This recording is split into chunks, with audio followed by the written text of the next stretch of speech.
And now the next case. All parties in the matter of Zelachowski versus Ciardo, step forward, please. 23-year-old Sylvia Zelachowski is suing her friend's ex-boyfriend, Henry Ciardo, for an unpaid loan for bail. Henry claims Sylvia wasn't the person who posted his bail. I think I got the relationship right. He was the boyfriend of a girlfriend of yours. Yes. No. He got himself arrested. When were you arrested? Excuse me? When were you arrested? May 31st, my birthday. It was a great birthday present, man. Do you think that I have a sense of humor, sir? No, man. I have. You are absolutely correct. You do? Oh, yeah? I just wondering.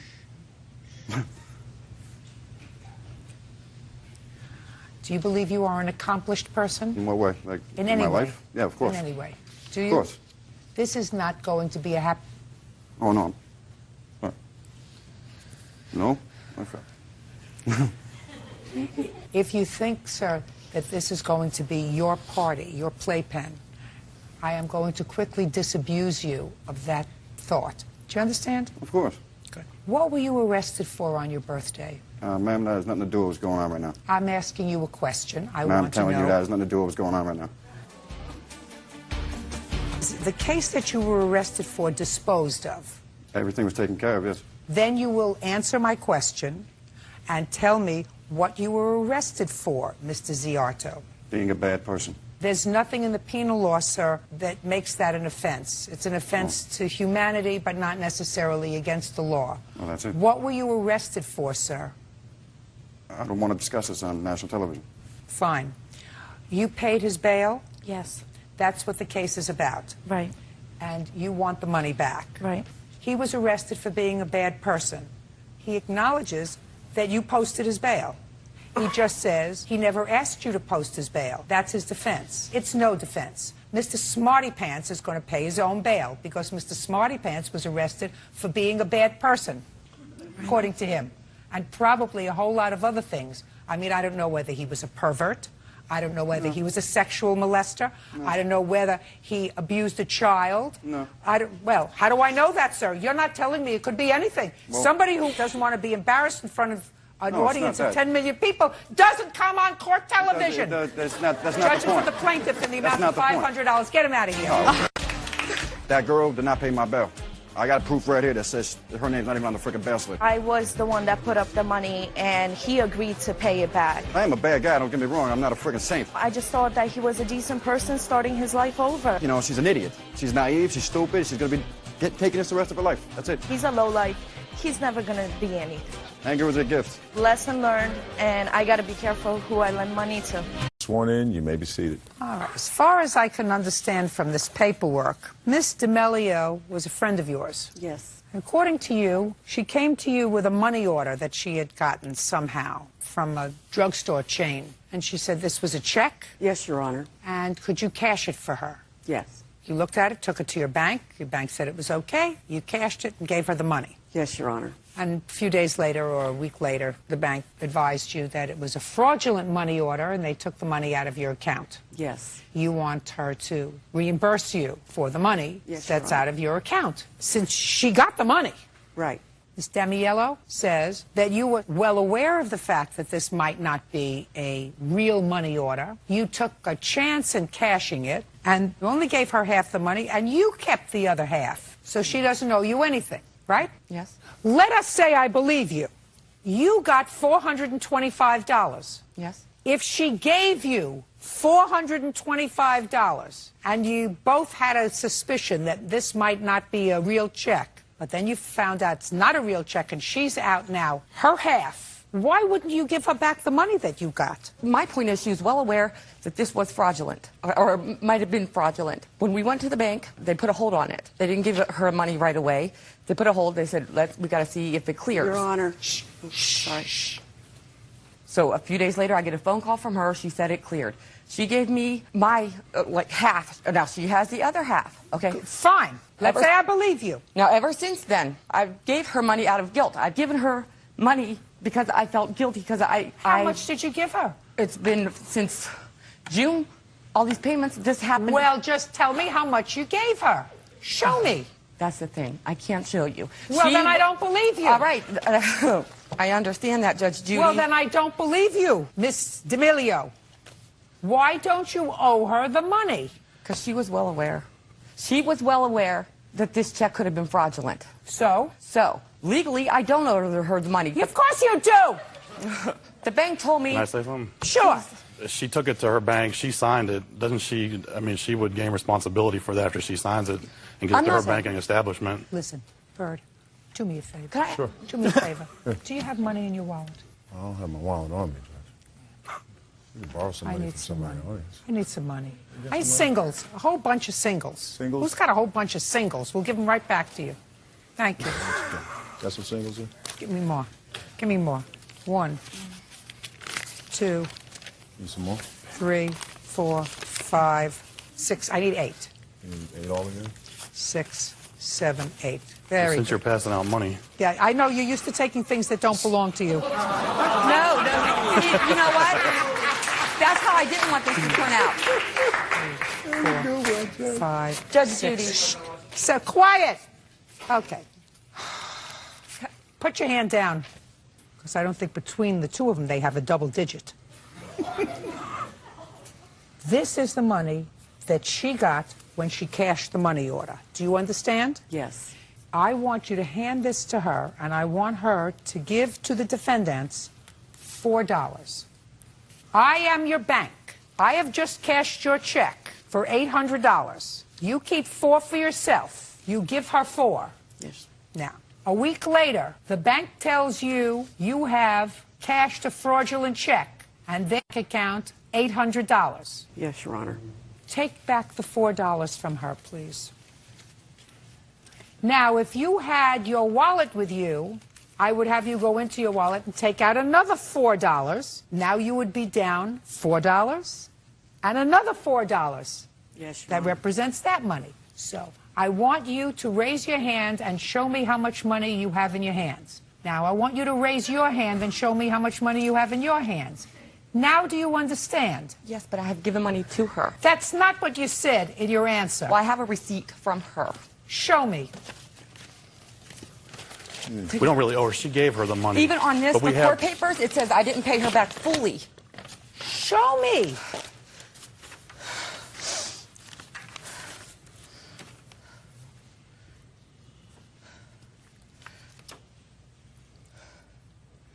What is this? That may mean nothing to you, but that means everything to me. That when this first happened, I told her, write down the amount I owe you, Sandy. That's the amount she wrote down. And I went off that. I'd never asked her for receipts because we were friends. And now, because of it, now this. But this is how she works. This is how she is.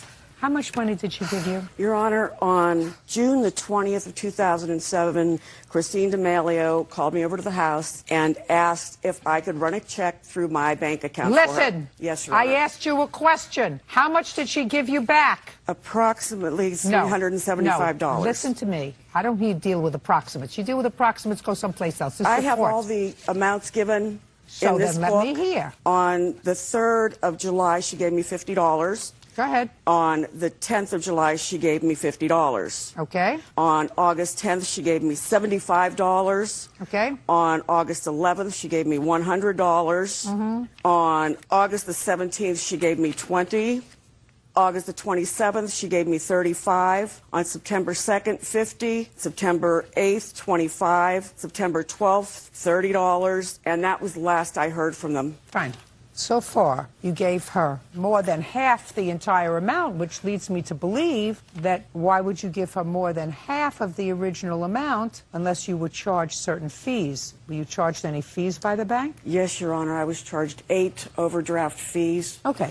Now let me hear your version of these events, and then I'll get to them. Okay, on the 20th of June, Christine called me to her house and showed me a check from CVS Pharmacy, asked me if I could run it through my bank account for her because she doesn't have a bank account, and I agreed because the previous summer she had received other checks in the mail that were cashed. I don't know who she had cashed them with, but they had been cashed. They were sweepstakes checks, what she had told me.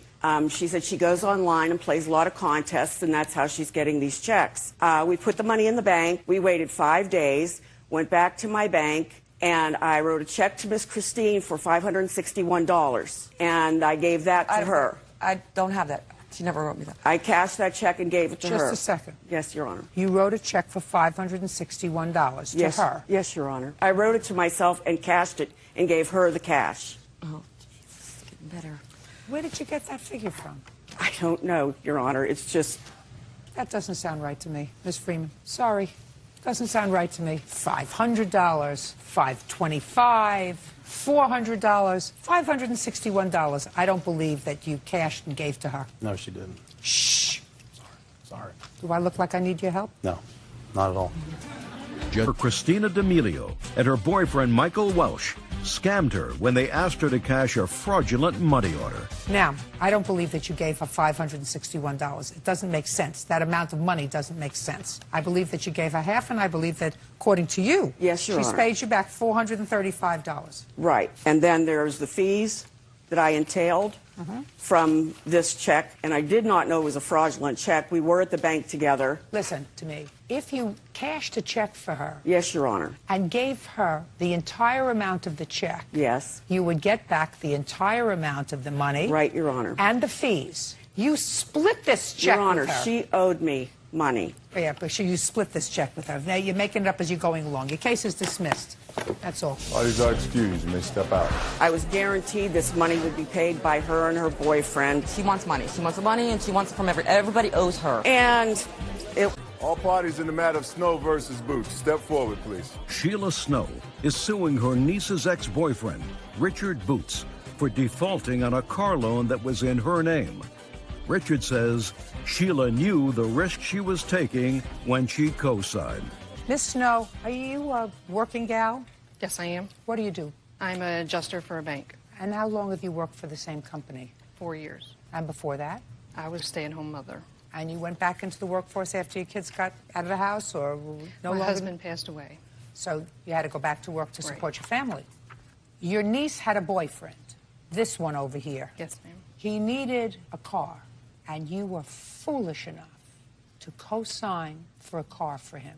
Well, I knew that they had a child together, 4-year-old. I don't care if they had a gaggle of geese. Well, I tried to help out. I was trying to help them get on their feet, and now I think I've learned my lesson about co-signing on loans. Because to make a long story short, they are no longer together. What'd you do with the car? I sold it. He sold the car, took the money, stopped making the payments. And because I always like to hear a viable defense, Mr. Boots is going to actually tell me in spoken word what his defense to this case is for sticking you with the remainder of this bill. Well, we signed a lease in February. I was working with my dad at the time. Business slowed down, forced me, not to be able to make the payments no more. So whenever I did sell the car, I took the money to pay the bills that I had. And? And my defense is that knowing that she co-signed for the loan, she took all the risk of knowing that if I defaulted in the payment, that she would be liable for it. That's what I thought you said. At least you're consistent. You're an idiot. Who do you work for now? Milliken Millwork. And what do you do for them? I'm a table operator. So why didn't you stop paying her back? What does that mean? As much as I pay now in child support, I don't care. Who made the babies? I did. Not her. Right. Well, if you keep yourself zipping up, you don't have to worry about that. Well, I can't pull money out of thin air. You don't have to pull money out of thin air, sir. Get 2 jobs. Instead of working 8 hours a day, work 16 hours a day. It'll keep you busy. Right. So you don't make any more babies. How many you have? 2. How old are you? 23. You have too many babies. Maybe in your eyes. Ugh.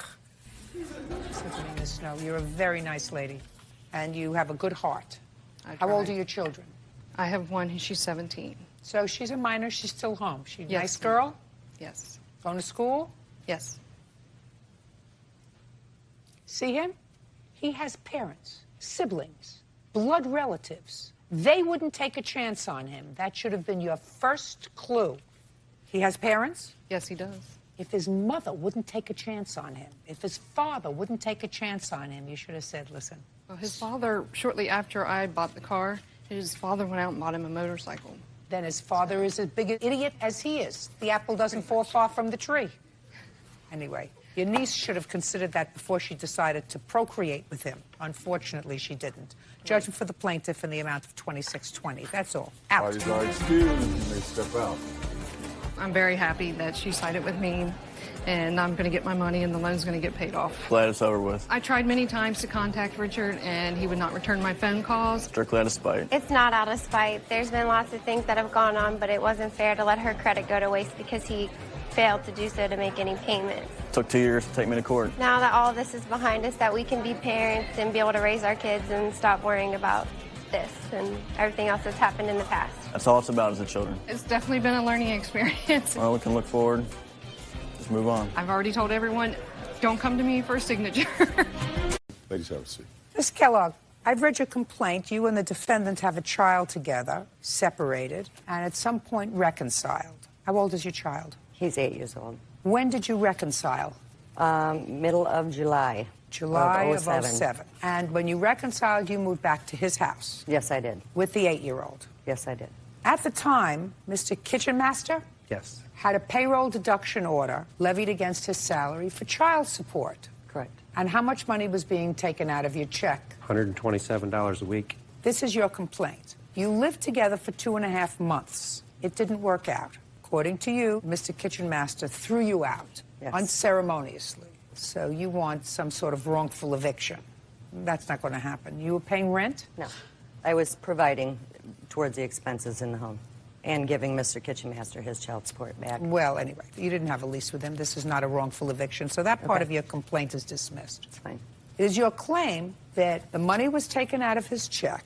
You got it. You gave him that money back in cash. Yes, I did. Just a second. And when you finally left the home, because it didn't work out, Mr. Kitchenmaster went to the state, advised them that you had been living with him for 2.5 months. The state stopped your child support for 2.5 months. Front of court. And you want that money back because it is your claim that you returned the money to him.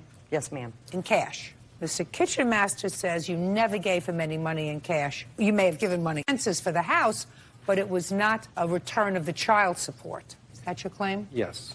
I assume, Ms. Kellogg, that you have bank records that are going to indicate to me $127 a week coming into your account and then a cash withdrawal of $127 within a day or 2 or 3 of the same day. The deposit. I have the same day. Can I see it, and my please? witnesses as well. Can I see it, please? I had a deposit of... Okay. Okay. I see that $127 came in, and I see on the same date $100 came out. I withdrew $100 each Monday, and I gave him $100 of that child support, minus the $27. Just a minute. What other money did you give him? I gave him money out of my payroll. Just a second. I mean, you were living there with your child, and I assume paying part of the expenses. Yes. Because this looks to me as if every time he sent you child support, you took $100 and you said, here is for my contribution to the household. No. So you say that you gave him additional money. I did. Show me. I gave him cash money out of my Show pay. me. I bought groceries, and I took care of the children fully while I was there. What did you pay towards rent? He didn't ask for rent. Well, what was this $100 for? That $100 was to give him back his child support. You didn't give him back his child support. His child support was $127. You only gave him $100. You have a witness? Just a second. Just a second. I want to hear a witness because somebody wants to raise their hand and tell me something. So I want to hear what you have to say. Who are you? I'm Brittany. I'm her daughter. Yeah. Did you move in too? Yeah. Just a minute. Hold on a second. So it wasn't just you and the 8-year-old. It was you and your 8-year-old and your daughter. Yeah, it was 3 kids. Me, my sister, and my brother. So you brought 2 other children with you? Yes. And how much were you paying for their support? I was paying for their support completely. How? Show me. Your Honor. Yes. Her 22-year-old son also moved back in with us for a while? No, I want you to show me. Listen to me. I want you to show me somewhere in your bank records that you took out each month and gave him money for the support of yourself and your 2 other children. I cashed my payroll, and we discussed what the bills were, and I paid him towards phone bills and consumers. I provided groceries, and I took care of my children completely as far as clothing or anything that they needed, that whole duration. What was this $100 for, Mr. Kitchenmaster? She said that it was my child support, returning my child support. and there was no bill paying. I received $580 from her, and that was it. $580 in total for the Cash. 2.5 months that she lived there, and that includes these $100. Does that include this That was those $100. That's not these true. $100 payments? Yes, $580 total, and it would have been $600, but she had to borrow $20 back because she didn't have the money. She didn't have any money. She told That's me. not true, Your Honor. Who are I you? work at Well- that. Who are you? Mrs. Kellogg's witness. Come up. Tell me what you know. Tell me your name. My name is Natalie Vlahos. Go ahead. I am a friend of Dana, and I am a friend of Mr. Kitchenmaster. At one point, when they got into an argument, and they were fighting, and they were splitting up and breaking up, I went to Mr. Kitchenmaster's house, and I spoke to him, and his main concern was that he wasn't getting his child support back. And I said, isn't Dana giving you the child support every week? And he said to me, yes, she is, but she's keeping gas money. And I said, well, what is she keeping? He said, she's keeping $27. I said, well, she does have to go back and forth to work. Part of the child support is to make her able to support the children that she has. That's not true. The child support is only for the child, not for her. That's right. He was telling me... Just a second. Only for the child. Well, I'm wrong. I'm sorry. No, I'm just telling you, if that's what you think, that's not what the child support is for. Thank you, but he did tell me that he was getting the child support back. You're not following what I'm saying. How was she paying the expenses, her share of rent for herself and 3 children, her share of gas, electric, phone, all of those other things? And if what you're telling me is that that's the $100 that you were contributing to the household... That's not all I was contributing. Well, then you ma'am. have to show me. How much were you making in your job? I gross $800 a pay. I have a pay stub here. How much were you bringing home each week, every 2 weeks? Your Honor, I can't testify. I don't mean to interject, but I can't testify to this because I didn't live in the house. I understand that. I'm not asking you that Okay. question. I'm asking her that question. Thank you. Judge Judy Dana Kellogg claims ex-boyfriend Mark Kitchenmaster owes for child support.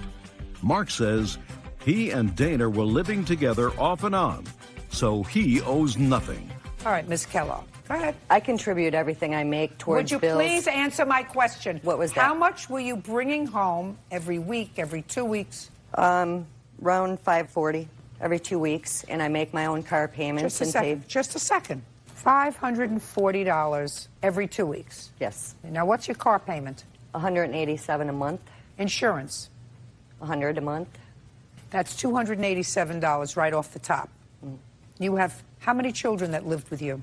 3. 3, including the 8-year-old. Yes. Did you ever have an older child that moved in for a while? He came and stayed for 1 week. He lives in Traverse City. Okay. So at some point there, you had 4 children living there.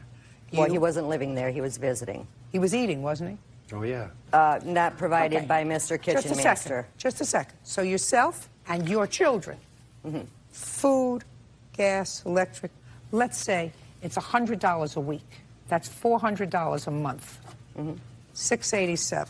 So that leaves you $300 left over for clothes, expenses, school, lunches, after-school activities. There's no way that you were giving him any money for rent. There's no way. You don't have money. You had absolutely no money. I gave him cash on all the bills that he had. Fine. Okay. Listen, I absolutely understand what you're talking about, sir. She doesn't get it. She says it's a return of your child support. It wasn't. It was to support herself and her other children. Right. You're right. And I went to the front of the court, and I pulled up all my statements of what I pay a weekly. now I understand. It costs more to run a household with 6 people in it Oh, yes. than $100. I got it. Very How many people from your end lived in the house? I live by myself. So it was just the plaintiff and her either 3 or 4 children, one of whom is yours. Yes. Okay? And for that, she was contributing $100 a week. Sometimes. Sometimes. Yeah, your case is dismissed, madam. That's all. He's had an absolute right to get his money back. That's all. Parties are excused. You may step out. I gave up my place to live and moved back in with him for 2 months. When she moved in, she never unpacked anything, and she always slept on a couch. It didn't work out because he has anger issues. He's admitted to in the past needing help for his anger issues. I think sometimes a little angry when people get used. Talks about slamming my head into the floor. All parties in the matter of Lothridge versus Lothridge. Step forward, please. 22-year-old Christopher Lothridge is suing his ex-wife, 22-year-old Carolise Lothridge, for unpaid parking tickets on a vehicle they both own. Mr. Lothridge, this is your former wife. You have one child together. You have physical custody of that child, according to what I read here, and it is your claim that prior to the divorce, your wife accumulated parking tickets on a truck that was subsequently given to you in the divorce decree. When you went to re-register the trucks, you ascertained that there were parking tickets on the car, parking tickets that had accrued, you believe, when your wife was driving the truck. You want her to pay those parking tickets. Your former wife says that the parking tickets were not accrued on that truck, but were accrued on a car that was hers, that you stole from her and sold. And she is counterclaiming for two things: for that car, the property that was in that car, because she said she had a whole bunch of things in that car, including a $500 television set, which I don't believe for a second. And she says that you assaulted her at some point, and she'll tell me about that. So she wants damages for that. So show me the tickets that were accrued on this truck. Would you like the receipts that I paid the tickets? No, or the I want to actual see tickets? that they were on the truck. They were not on the truck. I never said they were on the truck. I said that her record, the truck is under my name and her name. So when she gets tickets, no matter what vehicle she's driving, that affects the record under my truck. When I went to renew my tag in 2006, they said she has unpaid tickets and a suspended license. You cannot renew your registration. I said, well, what do I have to do to fix this? They said she has to pay. She has to get her record cleared because her name is under the truck. So I offered to pay half. Just a second. Yes. Christopher Lothridge says ex-wife Carolise Lothridge owes for unpaid parking tickets. Carolise is countersuing for stolen property and an assault. So this has nothing to do with your truck. The parking ticket she got was on a car, a Toyota. Yes, ma'am. And what happened to the Toyota? When we separated, which was October 14th, 2005, I gave her 2 months. I said, if you get a job and you take over the payments, you can have the car. 2 months went by. She never got a job. I continued to make the payments for a car that I didn't drive, I didn't have anything to do with. So I decided, and it was all legal because the car was under my name as well. I went and got the car with my own key, and yes, I sold the car because I didn't want to keep making payments and insurance payments on a Who'd vehicle you sell it that... to? Huh? Is not an answer. I'm sorry. I had a private dealer sell it. Did you pay off the loan? Yes. In full? Yes, ma'am. Did you have any profit? Is not an answer. Yes, I had a profit of $2,000 that I ended up putting back into my truck because my transmission... I don't care whether you had put it back into your truck or not. That's so you pay your parking tickets out of it. She's not paying your parking tickets. You took her mode of transportation, you sold it, you made a $2,000 profit, and now you're fetching about some parking tickets that you wanted to pay for a couple $100? Pay them yourself. Pay them yourself. I did pay him. Good.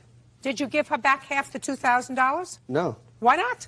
Because I That's didn't joint have to. property. That's marital property. I didn't have to. You didn't have to? I don't have to order her to pay for your parking tickets. You don't have to?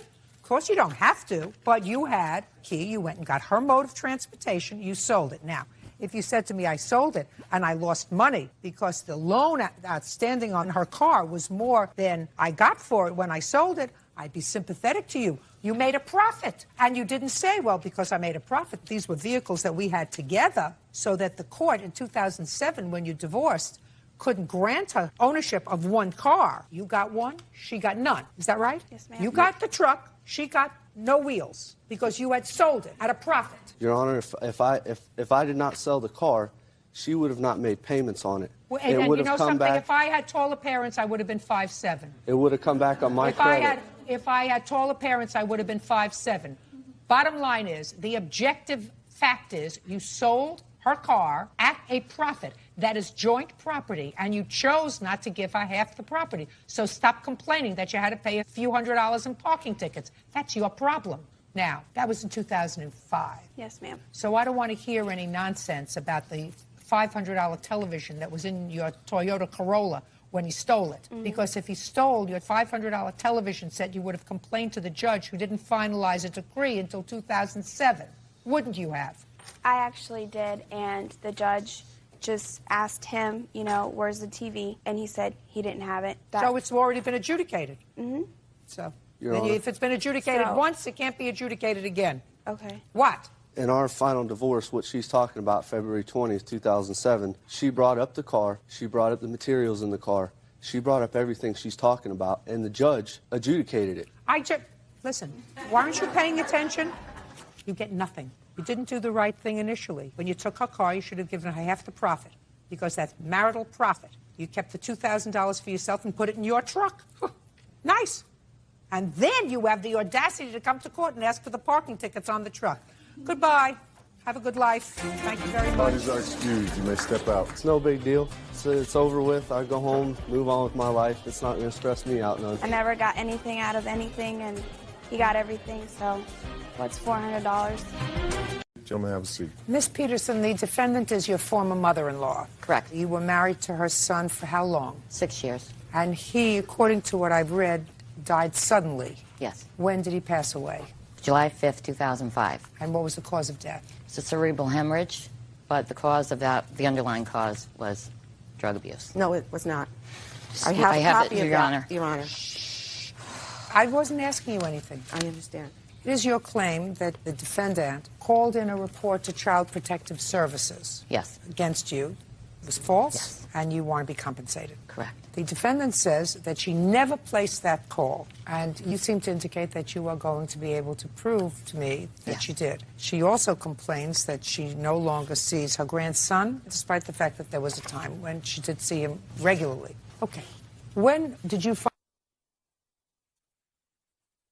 find out that a call was placed to Child Protective Services? It was March of 2007, March 1st, actually. It was called in 228. 22807? Yes. And how did you find out that this call was placed? The worker put the note in my doorway. And asked you to call? Yes. And you did? Yes. Was there an investigation? Yes. Do you have the results of that investigation? Yes, I do. Unsubstantiated. Now, Ms. Marmoleo, you did not call Child... Not, Your Honor. Okay, and you know nothing about how Child Protective Services was contacted? Yes, I do. Patrick called me. Just a second. Okay. Patrick is your grandson? No, Patrick is witness on Kim's side. Who is this? That's my boyfriend. Okay. The boyfriend called you and told me, forget taking Dante to school tomorrow. He said, we have a DCF appointment. He said, you and one of your old cronies probably called DCF. I knew nothing about it, so help me God. I went to school the next day. What are you doing at child's school? I have volunteered at all the schools for many, many years, besides my work. Okay, go ahead. So I went to school to see the principal, and I asked her, I said, what's the situation? I heard from Patrick. You cannot tell me what the principal told you. All right. She said... You can't... What words I'm did sorry. you understand? You cannot tell me what the principal said to you. I found out that the school You can't tell me what you found out. That's how I found out, though. I did not call. I did not call. I did email. You did not, just a second, you did not call, is what you said. Not. And you had no knowledge of it until the plaintiff's boyfriend called you and said, you're not taking the child to school anymore because of you, we have an appointment with Protective Services. Your Honor. This is dated March 21st. They are closing the investigation because the allegations were unsubstantiated. Correct. Do you have what the allegations were? I have the report where it says clearly that she had called. And I'd like to see that. That's very important. And that's an email from... That's the reports from DCF.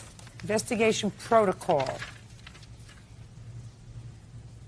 Well, it is perfectly clear that you called the worker. Absolutely. You're perfectly clear that you called the worker and made this report. I did not call DCF initially. I swear to you I did not. I don't care whether you called initially. It says that you called them. I called March 2nd. After the fact because I was being blamed by Patrick, and I wanted to be sure to clear myself. I also wanted to tell the person We need at DCF, help and quick. Yes. Before that woman takes the child away again. Absolutely. She had done that before. That has nothing to do with you. Dante was frightened to me. He cried twice. I swear to you, Your Honor. May I tell you the story? Just a second. First of all, you can't lie to me. I'm not lying. Well, you did. Absolutely You did. You not. absolutely did. I did not make the initial call, Your Honor. I didn't use the word initial. I did. Listen to me. I didn't use the word initial. Well, I said, did you call Child Protective Services? You said no. And it's clear to me from reading this exactly what happened. You spoke to the principal, and the principal called, and you followed up with Mr. Haas. May I explain? There's no question in my mind that that happened, madam. Yes. And there's no question in my mind that it happened because, according to you, your grandson was crying because he said, Mommy's going to move away. And you didn't want him to move away because you've taken over his education, you pay for his school in a private school, and you get to see him regularly. And according to you, which is what you just told me, she had taken him away once before, and you weren't going to have that situation happen again. That's what you said in your email. That's exactly what you said in your email. If you allow me, I can explain that to you.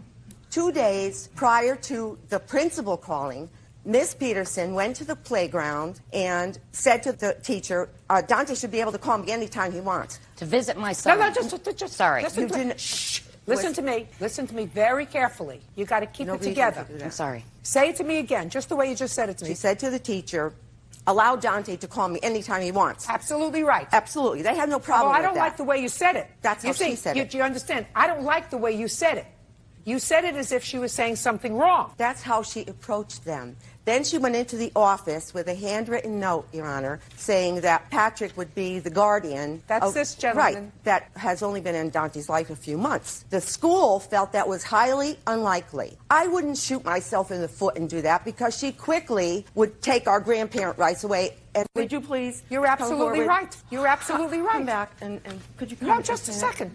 I want you to hear something. Just a second. You're not following me. Stop shaking, Miss Peterson. Listen to me. I get it. It's sad and unfortunate, but I get it. Can I show you one thing, please? Your Honor, down here where Dante was being interviewed by the social worker, it says Dante, and this is alone by himself outside. Dante reported that grandmother Marmolejo does not like his mother. Dante stated that Marmolejo calls his mother stupid and says her butt smells. I never said such a thing, so help Dante's me God. questioned all this. It's right down the bottom here. Where it says interview with Dante. Ms. Well, Dante Peterson, said it. I Miss Peterson, never say listen to anything me. like that. Listen to me. My God, there is what no lies. question in my mind that the defendant inspired, precipitated the call to Child Protective Services. You her husband? Yes, I am, Your Honor. Pay careful attention. You need to say that. It's not her fault that your son died. You have a grandson that I assume you want to see, and your wife is making all the wrong calls with regard to whether or not you're going to continue to be in your grandson's life. There is no question in my mind that no court will take your grandson away from his mother and turn him over to you. Nobody is going to do that. And listen to me. And the only thing that you and your wife can do is to stay on her good side, which you haven't done. So you better have a really good talk with her. Judge Kim Peterson claims her mother-in-law, Rose Marmolejo, made false accusations to Child Protective Services. Rose says Kim is keeping her from seeing her grandson. Now, when one parent dies and the other parent is left and hooks up with somebody new, that's an irritant. And she's allowed to say, pay careful attention to me. She's the mother. She is allowed to say, if there's an emergency, you call my boyfriend who will come and take care of my child. You may not like it. That's too bad. She's the mother. That's everything the way it occurred, Your Honor. Hey, listen to me. You just said to me, you started to tell me the story. I got it. Don't you understand? I've been in this business a long time. You were absolutely furious. After the school already made the initial call. Listen to me. Madam, I got you. You were furious that you went into school. That's not true. You just told me. I was not furious, Your Honor. You were furious that you went into school and changed the guardian to him. That's what you just told me. That's why the school got upset. They did. I did not. Would you please step forward? Absolutely, positively not. School doesn't get upset. School may have said to you, that's strange. Not true. But 2 days later, you called up and said, we need help quick. And before that woman takes that child away again, please call me ASAP so we can talk. Dante Dr. cried Kingston, about that. What? That's you. He cried to me about that, Your Honor. So help me God. He did. So as a result of that, you spoke to Child Protective Services? The principal told him the Thursday after. Tell me what the principal told him at all. It's hearsay. I'm telling you what the official report from Child Protective Services says. Your conversation with them. That's after. I don't care if it's after or before. They made the call initially. Miss Peterson? Yes. You have to take control. I have. Listen to me. You have to understand something. You allowed her to put your son in a private school where she pays the tuition and she volunteers. First mistake. You're right. It was a big mistake. First mistake. He's got to be out of that school, and he's got to be at a place where, if his grandmother wants to see him, there is a specific time that she gets to see him that you control. But you can't take with one hand, which is what you did, and you did it for the sake of your child, Yes. I assume, Yes. because he was going to a private school that perhaps you couldn't afford. But absolutely a bad idea. You're absolutely right. Absolutely a bad idea. She cannot have any control about what happens in your home. And you've given her that control, Yes. and you have to take it back if you haven't done it already. Yeah, well, it's over. Okay, fine. say So one- he no longer goes to that school. No. Perfect.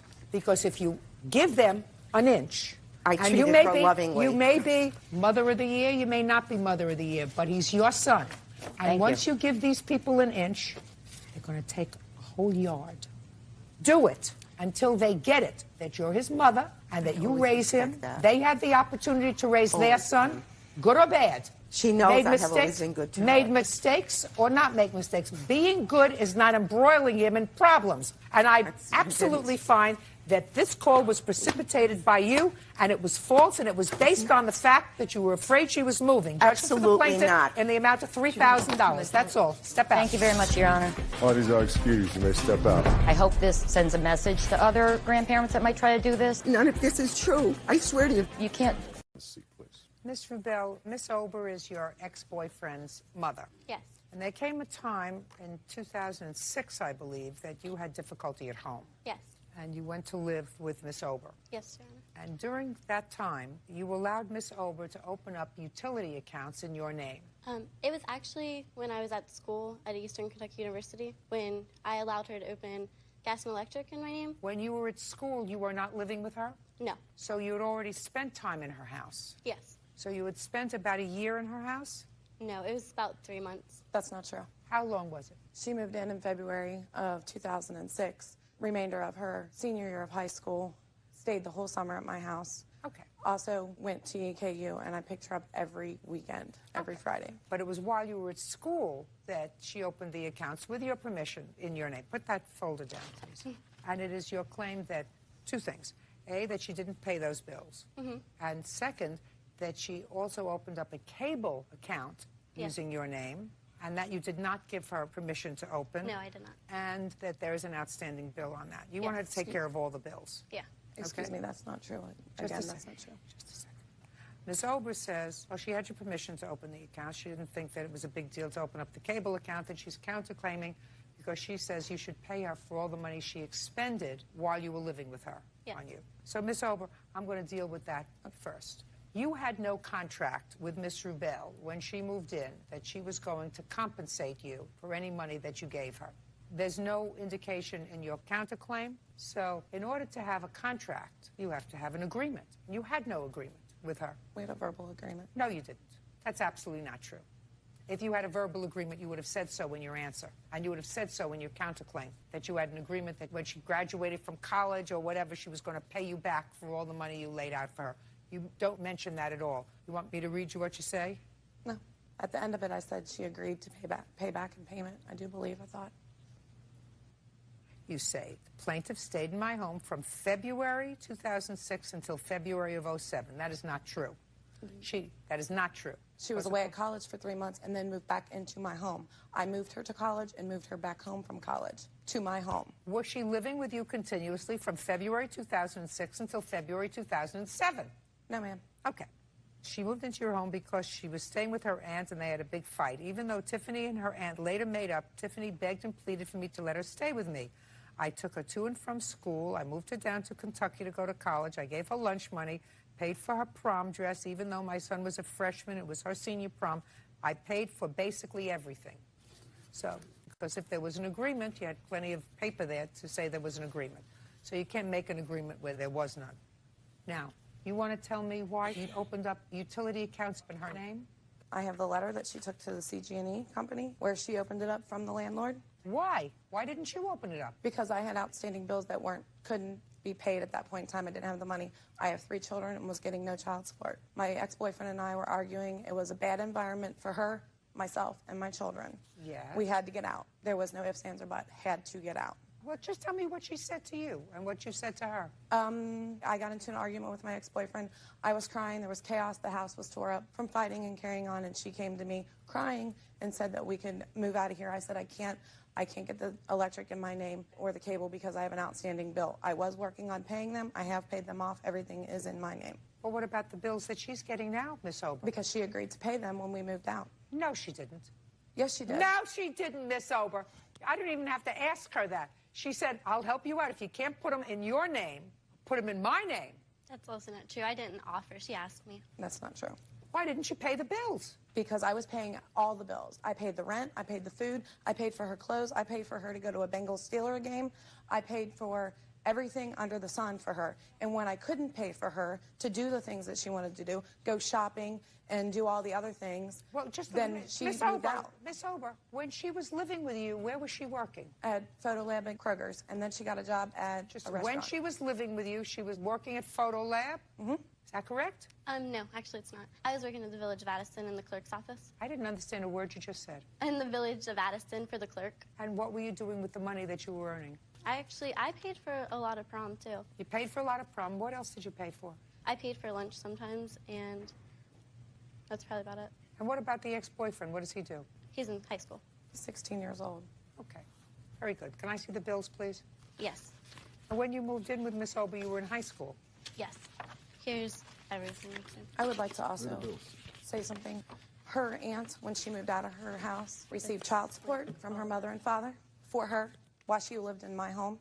You should have sued her aunt. And Tiffany is still on a Medicaid card through Ohio and is not living in Ohio. She lives in Indiana. She works at the BP in Indiana. Miss Ober, first of all, the second part was vicious. First part of what you just told me was really your fault. If she was living with you and you were supporting her and somebody else was getting support for her from her parents, you should have marched right into family court and said the support should come to me, not to somebody else. Well, I'm not going to fight a year and a half to get money that is not going to come to me anyway. But this money is money that you owe. You owe money for the utilities. No, she was living in my home. She agreed to pay them. I don't believe that for a second. I don't believe for a second that she agreed to pay them. If she agreed to pay them, she wouldn't have let them build up like this. It was 2 months of service. Right. I know that you're accustomed to not paying your bills, but somebody who's just starting out in life is not accustomed to not paying their bills. You know you didn't pay your bills. That's why you couldn't put the utilities on in your name. Because I had an ex-boyfriend who wouldn't let me get ahead. Listen to me. It's always somebody else's fault. Is that what you're saying to me? No, I'm not. It's the ex-boyfriend's fault. It's her fault. It's the aunt's fault. No, I tried to contact her aunt to take her back home. She wouldn't talk to me. It's always somebody else's fault. Is that what you're telling me? No. You're a victim. Well, you'll always I'm be a victim of a 19-year-old. You'll always be a victim. Unless you're prepared to take responsibility for your own actions, you're always going to be a victim. Judge Judy says her ex-boyfriend's mother, Angela Ober, owes for unpaid utility bills. Angela claims Tiffany is ungrateful for the help she's given her. So, Miss Ober, when I said to you that you didn't pay your bills, which is why they had to be put in her name, the answer is you didn't pay your bills. Not that your ex-boyfriend didn't let you get ahead. If you're a big enough girl to make 3 children, that's what you have, right? Mm-hmm. Then you're big enough to get away from an ex-boyfriend who wouldn't let you get ahead. Not soon enough to pay your bills. You know, I took her in the kindness of my heart. You know, and then after she moved out, her other aunt said to me, Tiffany goes wherever Tiffany's going to reap the benefit. So whose fault was that? I guess mine, and it'll never happen again. Right. Judgment for the plaintiff in the amount of $886. Thank you. That's all. Parties are excused. You may step out. She was 18 years old, and I helped her, and she agreed to pay the bills and didn't. I got the money back that I deserved. She was out on the street, basically, with nowhere to live because her aunt chose not to let her come back home. I did move back home, actually, in June of 2006, and I stayed there until I went to college. Never.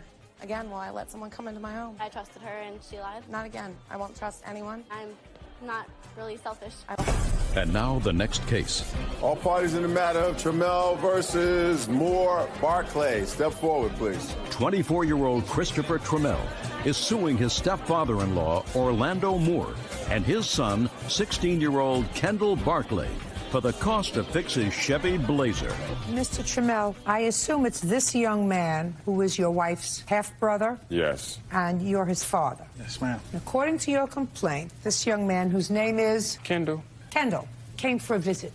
Yes. visiting his sister, and you opened your house and said, sure, he can stay with us. It was during a holiday period? Well, the February recess. And while he was there, without your permission, he took your car and he crashed it. Yes. You want his father to be responsible for the damage. Yes, ma'am. And his father said, you know that he's nothing but trouble and that you should have watched him more carefully. Well... That's his defense.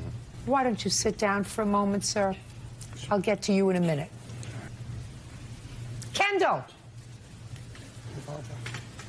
Are your hands in your pockets? No. Perfect. How old are you? 16. Do I make you nervous? No. It's unfortunate. I will try to change that. Why would your father say that you're trouble? I am. What do you mean you are? Sometimes I make trouble. You make trouble at home? No. Where? On the streets. But you've never been in trouble with the police. No. You're lucky. Now, why did you decide to go to visit your sister? Because I wanted to spend time with my nephew. I don't understand you when you're mumbling. Make believe you're outside talking to your friends. I wanted to spend time with my nieces and nephews. That's a good thing. How did you get there? Chris picked me up. Your sister's husband? Yeah. Yes. Yes. So he's a pretty nice guy? Yeah. So he's a pretty nice guy? Yeah. So he's a pretty nice guy? No. Yes. Say yes. Yes. Do you have a driver's license? No. What does that mean to you when you don't have a driver's license? Can't drive. Tell me about when you took his car. Well, they were sleeping when I took their car. They were sleeping, so it was late at night. Yes. Where were you going? I wanted to ride up to Wegmans. I don't understand a word you said. I wanted to ride to Wegmans. Wanted to ride to Wegmans. And where did you get the keys from? They're on the entertainment system. So you stole the keys? Yes. And you stole the car? Yes. And what happened? I drove up to Wegmans. I came back. I don't hear you. I drove up to Wegmans and then I came back. I was going to park the car because my brother, he parks in a certain spot. I don't hear you. I drove the car to Wegmans and I came back. And then I wanted to get in the driveway. So I was parked in the wrong spot, so I had to move it. I went and moved the car and then I took off and then it hit the next door neighbor's house. You hit the next door neighbor's house? Yes. What did you do? I didn't do nothing and the cops came. So then they asked me a few questions and I answered them. Now you can stand up. Does your son go to school? Yes, ma'am. Does he have a job? No, ma'am. Why not? He is currently looking for employment. Well, when was the last time he had employment? He is 16 years old. There's only very few jobs in Rochester for a 16-year-old to do. So let me ask you this question, sir. Who do you think is responsible for him? To be honest, when Christopher came to my address and picked Kendall up, I figured he assumed full responsibility. Yes. He wasn't supposed to see that anything happened to him, but let's say that your son, while he was visiting with his sister and her husband, committed a burglary. Would that have been his fault? Yes, ma'am. No. 16-year-old boy who's almost as big as his father knows the difference between right and wrong, and one way or another, sir, you have to teach him a lesson. And what lesson is he learning here? He wasn't arrested. No. So there were no repercussions from the justice system, right? As far as I know, so what yes. lesson do you think this whole process is teaching your son? I think he's pretty much learned his lesson. That Why? What has he had to do as a result of this? He's gotten most of his privileges taken away. What privileges did he have taken away? No computer, no... No computer. What else? He has his PlayStation and iPod taken away from him.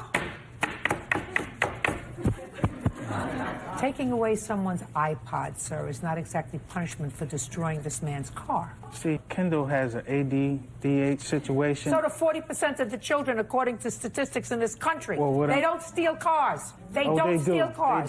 They do. Yeah, so do a lot of people without ADHD steal cars. You know, don't give him an excuse, Mr. Moore. You give him an excuse for doing the wrong thing, that he's ADHD, and I guarantee you, you're going to be looking for trouble forever. Forever. ADHD has nothing to do with stealing cars. He wanted to go to a store. He took the car to go to a store. He knew he had no right to take the car to go to a store. That has nothing to do with ADHD. Well, that has to do with doing the wrong thing. That's the frame of mind. That's why he takes the medication, so it keeps his mind focused off of things like this. I have 11 grandchildren, sir. I reared and helped rear 5 children. I know all about this ADHD stuff. And I know all about parents who will make excuses for their children's bad behavior and ascribe it to a learning disability. So if that's, believe me, he was focusing on getting the keys and going to the store. Believe me. You're going to pay him, and he's going to pay you. And then there is a reaction to his action. And I guarantee you, sir, that's as good as any medication he takes. So there's... Any medication he takes. So there's no responsibility on his side at all? It would be different if he threw him the keys and said, take the car and go to the store. I wasn't there. He just told me what happened. He waited until they went to sleep, and then he went to the entertainment center where the keys were kept, and he took the keys. He told me that. Not him. You make excuses for him, sir. You're going to find yourself before a judge much more frequently than the one time you're going to appear before me. And you give him the excuse of having ADHD for excuse for bad behavior, you are committing a terrible, it's not an terrible. Excuse. It's an excuse. One thing had nothing to do with the other with regard to his taking that truck that day. And if you give him an excuse, you are parentally doing him a terrible disservice. I, however, am doing him a service. Because unless you want to be out $4,500 yourself, what you're going to do is you're going to have him get a job, and every penny that he earns he's going to give you until the $4,500 is paid off. Judgment for the plaintiff in the amount of $4,500. Yeah, I think that he should have been watched a little more. So I didn't think I had to be up 24 hours to watch him. In the future, I don't think he'll be going over to his sisters. He knows when I told him to go to bed, he knows that he should have been in the bed.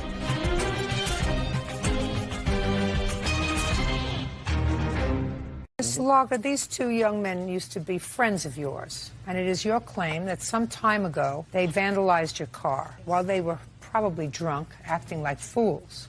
What's your last name? Boots. And yours? Boots.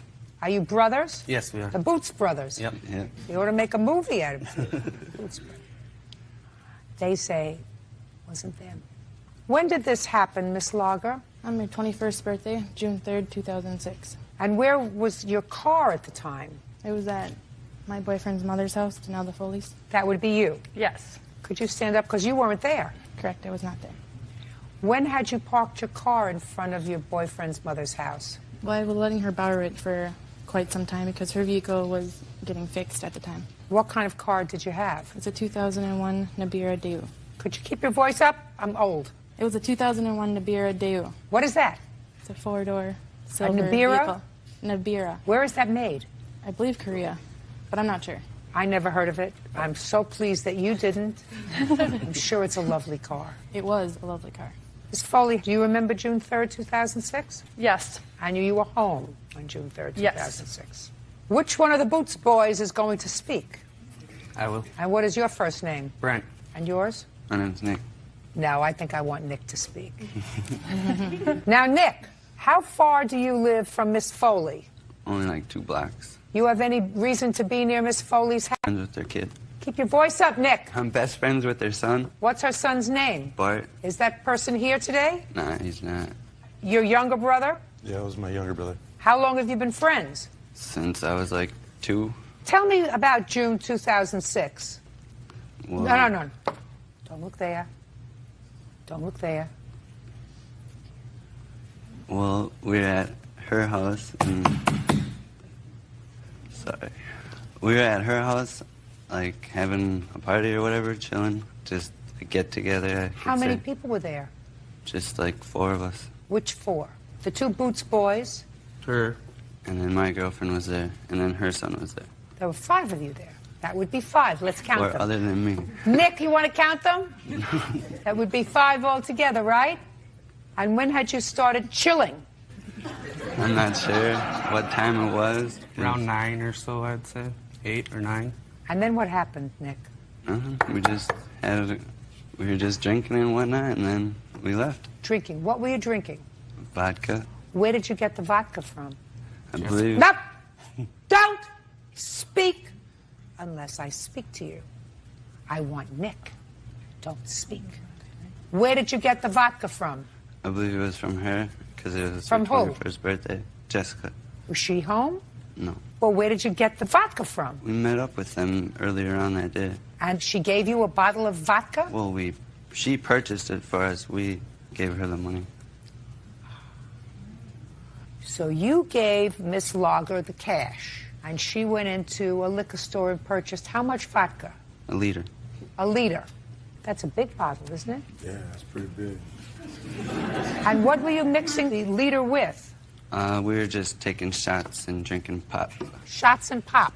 Shots and pop, yes. And then what happened? Nothing. We all had fun, and then once the night was over, we all went home. And didn't see Miss Lager's car? No. Miss Lager, did you purchase vodka for them? No, I did not. No, I do not purchase vodka for underage minors. Why do you think they would make up that kind of story? To make it look good for themselves. Nah. They could have just said, they found it. So I believe that you purchased it for them.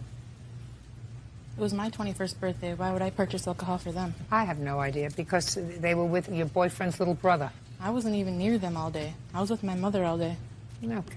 Miss Foley, tell me what you saw on June 3rd with regard to the Boots boys and Miss Lager's car. I was at home. My son Bartley came up late that night and said, Mother, Brent and Nick are out kicking in Jesse's car. You need to come out and make him stop. So I went down. I looked out the landing. Brent was on the hood of the car, the roof of the car. So I went down 2 more flights of stairs. By the time I got out there, Brent was off of the car, standing by the passenger mirror. Nick was standing in front of the car trying to kick the headlight. And to me that he had kicked the headlight and it didn't break. And Brent said he kicked the mirror off, but it didn't come off all the way. And I asked him why they were doing that, and they were mad at Jessica, I guess, at the time. So why were you mad at Jessica? Jessica, but Well, tell me why you were mad at her. I just want to know why you were mad at her. stole a digital camera from my ex-girlfriend out of our house. Oh, then I don't believe that she bought you alcohol. There you go. See what happened? If you were mad at her, why would you give her money to buy you alcohol on the same day? She was always around anyways. Oh. 'Cause I used to be best friends with him over there, her boyfriend. We all hung out every day. Now, she's the mother of your really good friend, right? Yes. So you know her for a long time. Most of my You life. go to her house? Put your hand down. You go to her house? Every day, practically. She sometimes gives you a sandwich? You know? I eat over there occasionally, I could say. So you think there's any reason why she would lie about you? No, I wouldn't see a reason why she would. Why would she lie about her son's best friend, who she sees every day of his life, who she's very good to? Why would she lie about him?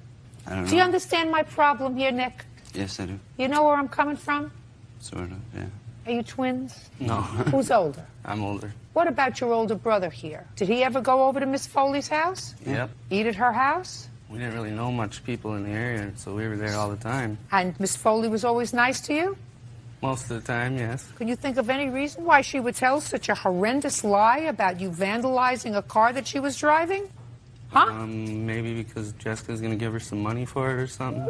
Yeah. Then you would have to say that she's a liar and a thief. She is. Miss Foley? Oh, not Miss Foley, but Jessica. I'm talking about Miss Foley. No, she's not a thief. Miss Foley is the one who identified you, not Miss Lager. You want to look at Miss Foley and tell her she's a liar? On this Nick! credit, yes. You want to look at Miss Foley and tell her she's a liar? You followed your brother. Yeah. No, say this.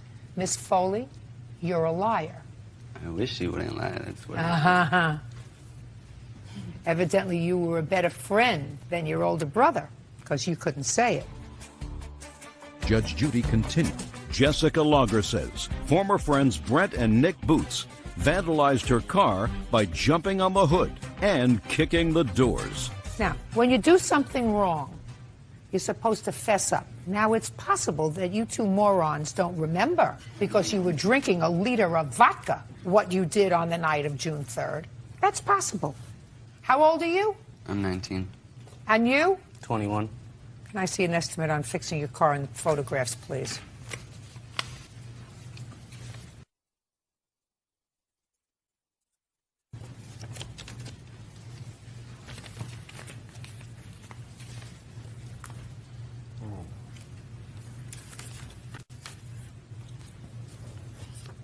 Are you still friendly with her younger son? Not really. Was he also involved? Well, you don't know. Was your youngest son involved in this? he didn't, nope. Was he? Just a second. No, he did not do anything to the car.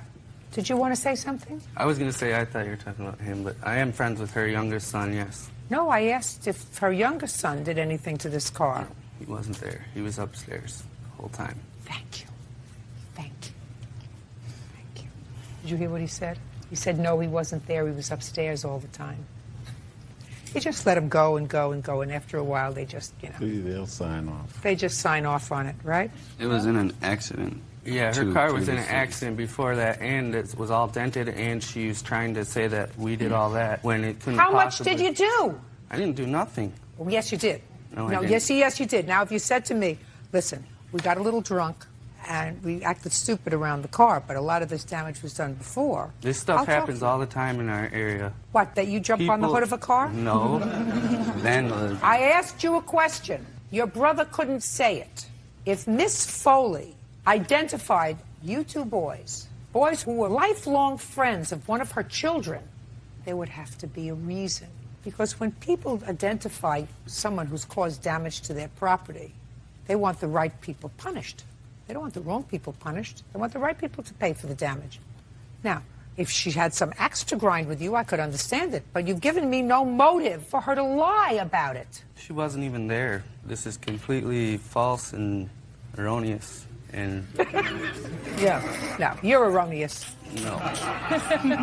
You're erroneous and irrelevant. Erroneous and irrelevant. And the car's not even worth that much to begin with. You're absolutely right. How much did you pay for the car? Around $7,000. Okay, well, I'm not going to give you $11,000 to fix it. No, I don't. No.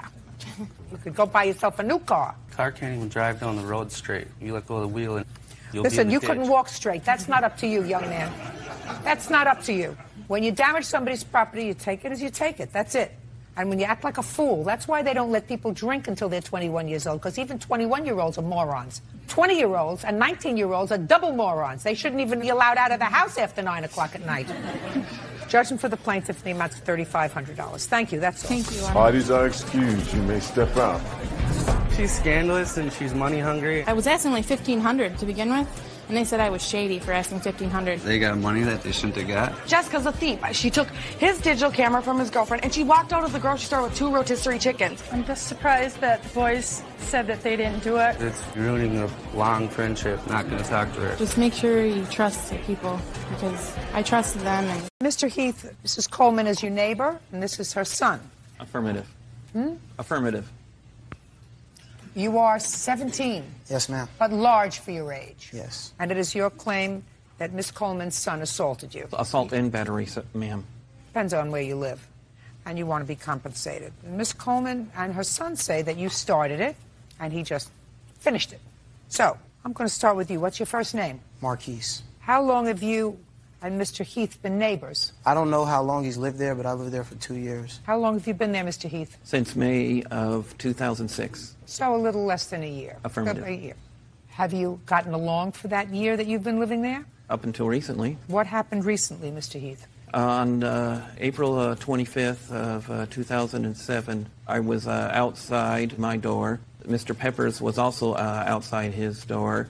He was calling me a pedophile. He was saying I should never, never, never say the name of his little sister. I admit I may have started behavior that was more of an interest to a proctologist. But I don't know what you mean by that, sir. I was upset that being called a pedophile after 30 years of being here in California. So he was calling you names and told you never to mention the name of his sister. What did you say to him? Well, he challenged his authority by claiming that if I said the name of his sister one more time, that he would beat me down. Being that I was very upset because of the general rumor within the neighborhood of me being a pedophile, I did say her name. Her name is Sanji. And then what happened? I repeated it a few times as he came So you taunted closer. him. You were a grown-up. Yes, I was an angry You were a grown-up. grown-up. You were an angry grown-up. Yes. And he had called you a vile name. Quite, ahead. especially when I have no record anywhere. I understand you have no record anywhere. Okay. Got it. So You were taunting him, and what did he do? He pushed me, and then, you know... How did he push you, Mr. Heath? I do believe, I will take his word for it, that he belly bumped me. Okay. I turned to catch myself, and I was struck on the back. I cannot say exactly if it was him or his friend LJ, but I did sustain an injury to my back. He was right next to him, shoulder to shoulder. So they both came over to you after you had repeated his sister's name several times? Affirmative. And he belly bumped you. When you turned around, somebody hit you in the back. Yes, well, turning around in that, I was trying to catch myself as I was falling. And as a result of that, were you injured? Yes, I have a report from my chiropractor that I have injuries from T6, that's thoracic spine, vertebrae 6 to 7. These were significant enough for me not to be able to work for 2 months, which I have documentation from my employer of such. All right, Mr. Pep, let me hear you, sir. Yes, ma'am. On the day of the incident, the day before, we had got into like 2 days before we got into an argument. About what? I was sitting outside because my friend stayed next door to him. And I was sitting outside talking to them, and then my sister... Talking to whom? My friends that stay next door to him. And so I'm sitting outside, and then my mom calls me, and she sent my sister to come get me. And my sister comes, and she says, Marquise, your mom wants you. And then so he reaches over, and she's in between these stairs. And he reaches over and pats her on the head. And I say, man, don't touch my sister. Why not? Because, like, I don't know what it is, but ever since he's moved there, I've been, like, you know, real uncomfortable around him. And he's like, he acts real... you know, friendly and stuff towards kids, like, you know, little girls. And I just, with my sister, I keep, you know, I'm overprotective about my sister. And so... But he just touched her on the top of the head. I know, but it was like the way how he did it. Like, you know, he rubbed his hand through her hair. And like, you know, and I didn't like the way it happened, but I wasn't disrespectful to him. I just said, can you don't touch my sister? You said, don't touch my sister. That's all you said to him. Yeah, but as I said that, my mom walked out, and I told her what happened. And then so they got into an argument. And why did you get into an argument, Miss Coleman, with him? As I walked out, I heard George yelling at my son, and all I heard was the end of the conversation. And I asked him, what did you hear? He was calling my son ignorant and a pervert for saying what he said or whatever. Well, did you say anything to him? I said, don't touch my sister's head, and he called me a pervert because he said that I was looking at him as that. Like, I don't know why he said it, but he just called me a pervert because I told him not to touch my sister. And then? That's when I came out. Right. And I heard them arguing, and my son said, George touched Sanji, and that's when I went to tell him he doesn't have to put his hands on her, do not touch her. Did your son tell you how he touched her? No, well, why didn't you get that information, Miss Coleman? I did. When I came over, he said he touched Sanji on the head. And right then, when she said he touched Sanji, I just verbally told him, you know, to keep his hands off my daughter and to come into our yard. Okay. So that was a couple of days before. Yes, ma'am. And then what happened, Mr. Pepper? And then the day of the incident, we were outside. You know, we played basketball and all of that outside. And George comes out and was playing the guitar to the little girl in the window. And I was just sitting there. Playing a guitar? Yeah, playing a guitar and singing to her. But he's sitting there playing a guitar to her, and that's not my relative or anything, so I didn't say anything about that. And somehow he got into an argument with other kids that was on the block, and so they were arguing, and somehow they said to him something about, oh, you touch kids and stuff. And he was like, yeah, I touch a lot of kids. And he started naming off kids on the street, like girls and stuff that he's touched. And then he somehow said Sanji's name, my sister. And then so that was when I got into the conversation. I asked him, I said, man, don't talk about my sister. Did you call him a pedophile? No, I've never called him a pedophile. Did you call him a pervert? No, I've never called him a pervert. What did you call him? I didn't call him anything. I just said, do not touch my sister. Judge Judy's 17-year-old Marquise Peppers falsely accused him of being a pedophile and then assaulted him. Okay. And what did he say to you? And he got into an argument with me, calling me a pervert and that I'm immature and stuff because I'm calling him out on stuff. And I'm like, you know, I didn't say anything. All I said was, don't touch my sister. And then so we're sitting here, we're arguing. And I stepped back, and my friend was with me also, and he was talking to him. He was like, there's no need for you to say her name. And I pulled him back, and we're about to walk away. And George says it again. He was like, oh, what do you mean, Sanji? And I was like, don't say her name. And then so he takes off his glasses, and he untucks his shirt, and he steps up to me, and he says, what do you mean, Sanji? Sanji, Sanji? And so I had chest bumped him, and he you know, it was like a fake stumble type, and he just stumbled back and hit the wall and purposely fell to the ground. And he made a lot of like weird noise and stuff that, you know, you could tell that it was being act, and like some kids was laughing at him and stuff because he was acting it out. And his wife said, "I'm calling the police." And then so I looked at him, and then I turned around and my sister was calling me. So I turned around, picked up my sister, and then I told my friend, I was like, "Let's go." And then we walked to his house. Mr. Pepper. Yes, ma'am. What facts do you have that suggest to you that Mr. Heath's intentions with regard to the kids who play in the neighborhood, either singing to them or patting your sister on the head, is anything other than just genuine caring for children? It's because of the way that he does it. It's like it's real weird. You know, I don't feel comfortable around him, and for that, I don't feel that my sister should be around him. I've never been disrespectful. Assaulted him, sir. No, ma'am, but yes, you prior to the did. incident, You assaulted him, sir. He was taunting you, which is not very smart of a grown-up man to do. Yes, ma'am. Not very smart to a big 17-year-old, you know, who certainly that. outweighs him and certainly outmuscles him. But you have no right to put your body on him in any way. You should have been smarter, sir. Yes, ma'am. Now, but I had to confront the lie. Mr. Heath, have you ever been arrested for a sexual offense on a child? No, ma'am. The next question is irrelevant, therefore, and you've never been convicted. Is that correct? No, ma'am. You have any children of your own? Yes, ma'am. We have 4 biological children and 1 foster child. How old is the foster child? She is 32. So you raised her? Affirmative. And your 4 children, how old are they? We have a boy who's now Sergeant George Heath of the 3rd Armored Cavalry Regiment. We have twin boys, Pete and Repeat.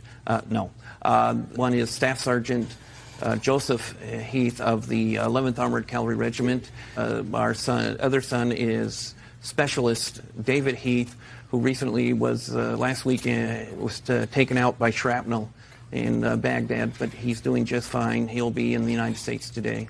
And then my daughter, Rebecca Heath, she's 23. She's a certified nurse's aide and a senior in health administration. Have any of these children visited your home? Yes. You live in your home with your wife? Yes. How long have you been married? 31 years, ma'am. Mr. Pepper. Yes, ma'am. We are supposed to rejoice in the differences among people in this country. That means that not everybody is made the same. I know that. Some people say affirmative rather than yes. Some people may appear to be, to you, a little peculiar, but that doesn't make them a pervert. No, ma'am, That doesn't make them strange. That wouldn't inspire me to say to somebody who's the father of 4 children, don't put your hands on my sister. Now, if you said to me that he hit her in the behind or tapped her in the butt, I would say, go over there and you can knock his lights out. But what you told me was he patted her on the head, and you just didn't like the way that looked. And you went outside, and all you heard was your son saying to you, he touched your daughter, and you blew. You didn't listen. I think that what you have to do is celebrate the differences amongst people, Mr. Pepper. You have perfect right to say to your daughter, listen, I don't want you to go over to neighbors, strangers, or whatever. But your son has absolutely no business, despite the fact that Mr. Keith was not smart. Yes, ma'am. Has no right to go over there and chest bump him, belly bump him, or whatever other kind of bump him he did. His lawsuit asks for $1,700. He's going to get that. You have a counterclaim.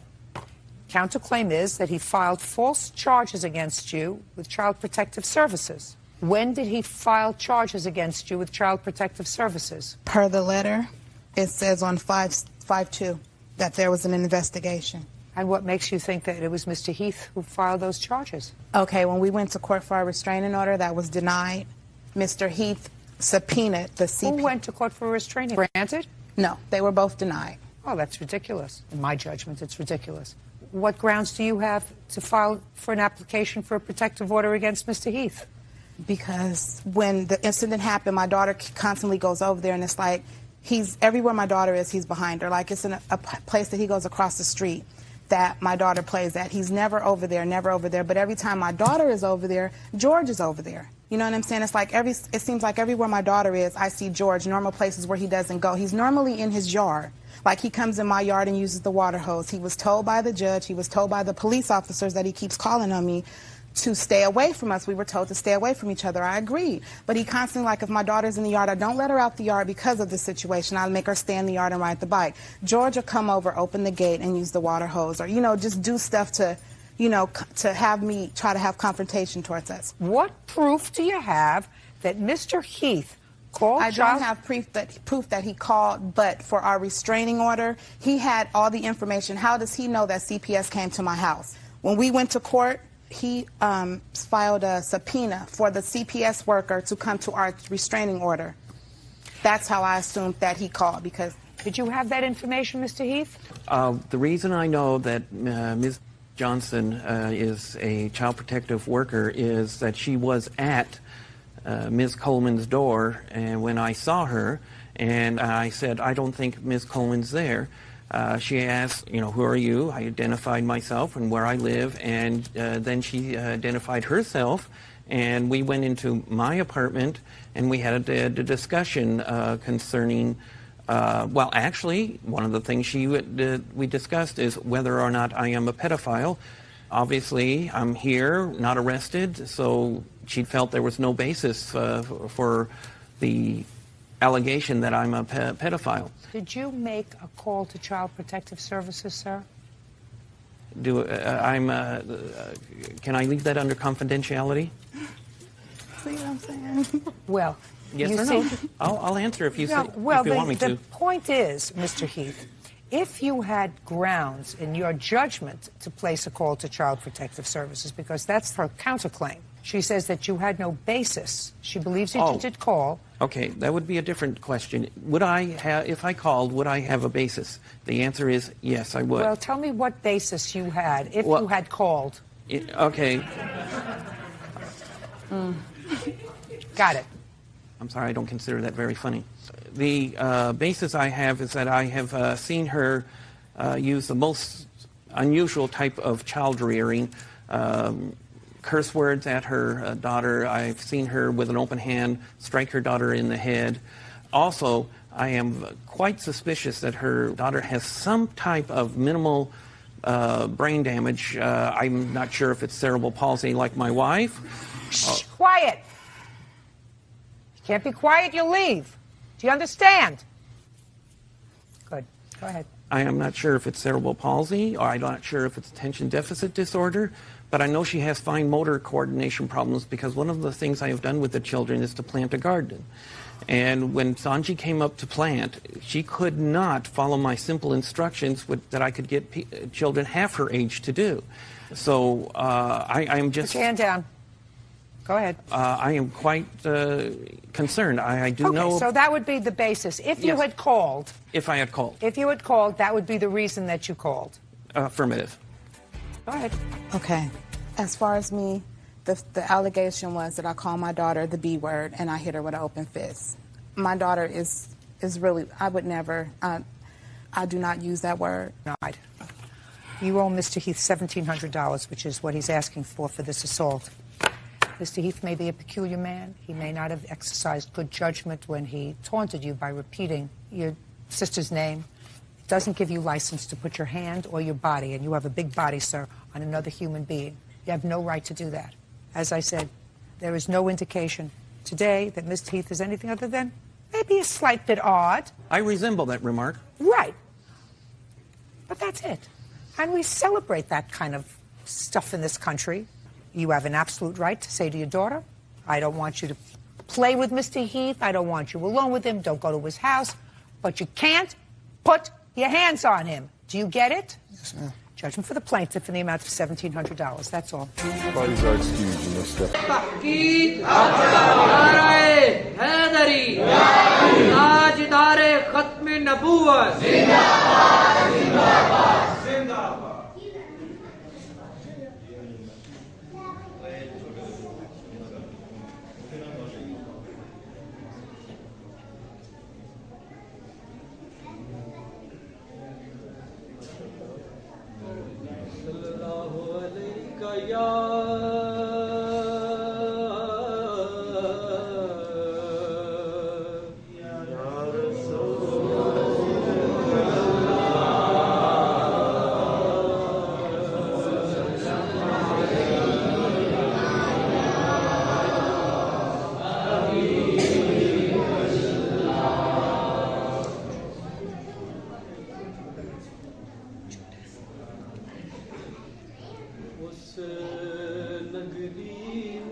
थोड़े दूर आखो जिदे विच सजना दा डेरा उस नगरी माशाअल्लाह थोड़े दूर आखो जिदे विच सजना दा डेरा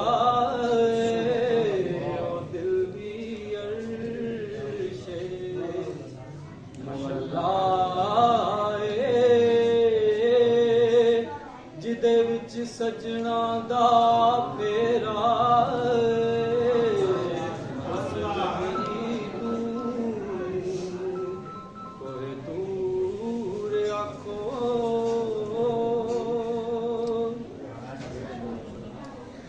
एक सोना दूजा मूंह दा मिठा एक सोना और रज के सोना सोना एक सोना दूजा मूंह दा मिठा ते नाले कातिल नैन रसीले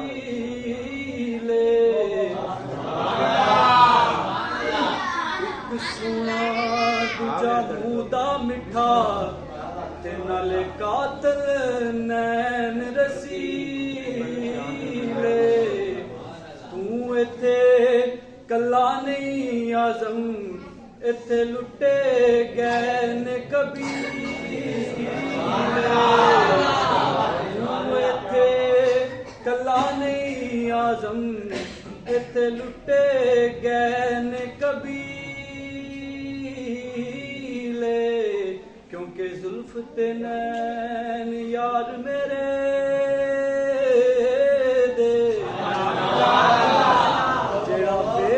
फनाना होया ते जिन्हें वेख्या एक बारी ओ फिर जुदा ना होया आजम मेरे यार दी अख दा ओ कदे तीर खता ना हो आजम मेरे यार दी अख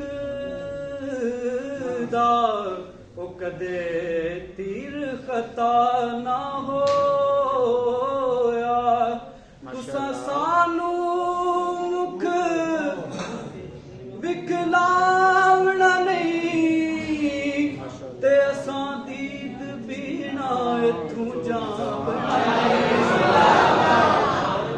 तुसा सानू मुख विकलावना नहीं ते असां दीद बीना तू जावना नहीं असां मुड़ मुड़ जग ते ओ यारो आवना नहीं साडा जोगियां वाला फेरा असां मुड़ मुड़ जग ते आवना साडा जोगियां वाला फेरा ना इल्मा विच फसा सानू कोई यार दी गल सुना ना इल्मा विच फसा सानू कोई यार दी गल सुना इल्म दा सिक्का ओ यारो नहीं चलदा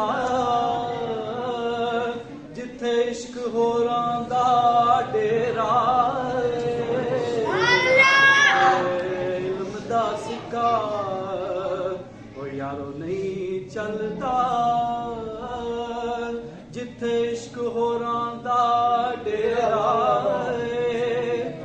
मेरी आस उम्मीद दी दुनिया विच आका तेरी याद दा दीवा बलदा मेरी आस उम्मीद दी दुनिया विच आका तेरी याद दा दीवा बलदा ऐ महबूबा दिया ओ महबूबा ए सारा ही चानन तेरा महबूबा दिया महबूबा ए सारा ही चानन तेरा ते मेरा होके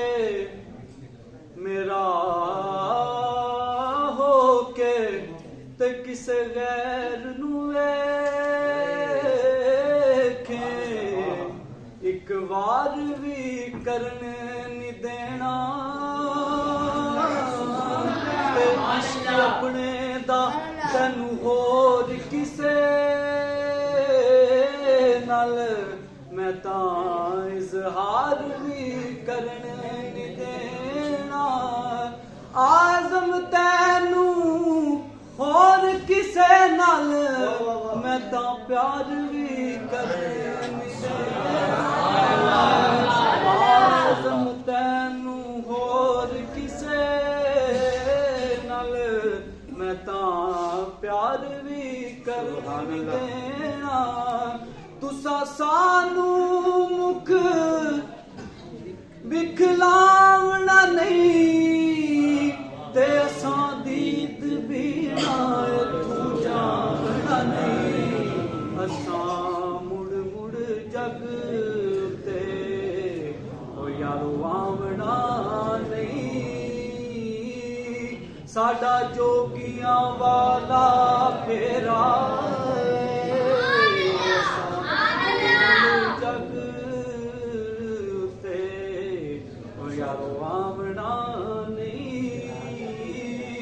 साडा जोगियां वाला फेरा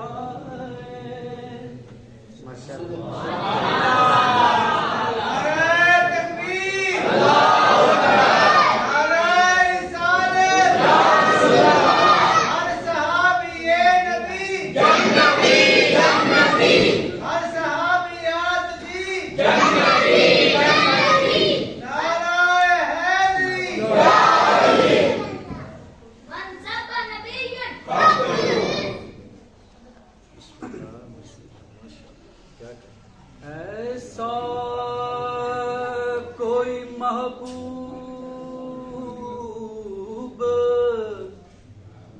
न होगा न कोई है ऐसा कोई महबूब न होगा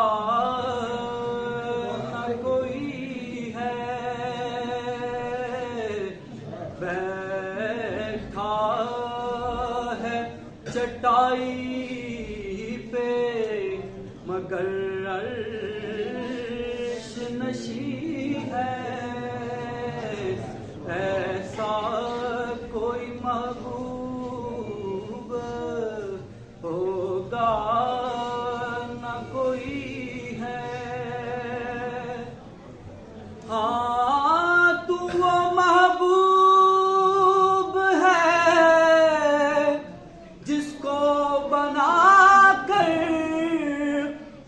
खुदा ने कहा कि ऐसा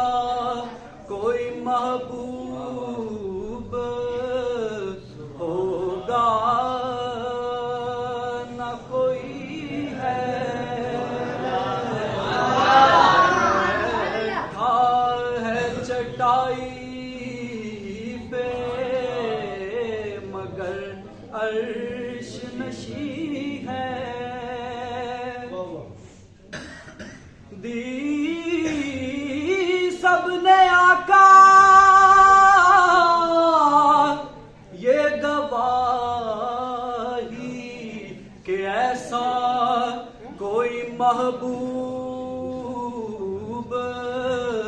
न होगा न कोई है। तू